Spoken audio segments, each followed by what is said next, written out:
You ask Tiger to calculate. This deals with finding the midpoint between 2 points. The midpoint between the 2 points is negative 41.5, negative 86.5. Let's solve it step by step. Plot the 2 points and calculate the midpoint using the formula. The coordinates of point 1 are, x1 equals negative 54, y1 equals negative 91. The coordinates of point 2 are, x2 equals negative 29, y2 equals negative 82. PM represents the midpoint of the 2 points.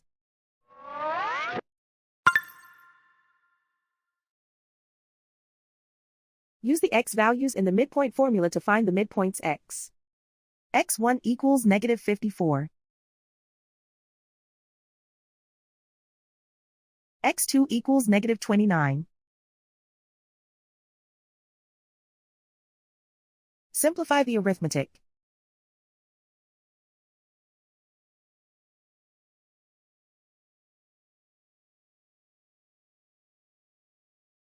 Use the y values in the midpoint formula to find the midpoints y.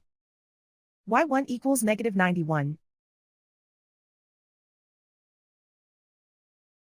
y2 equals negative 82.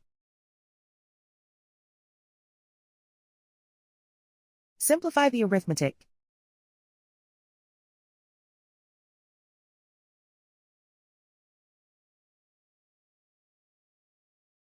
And so, the midpoint is, negative 41.5, negative 86.5.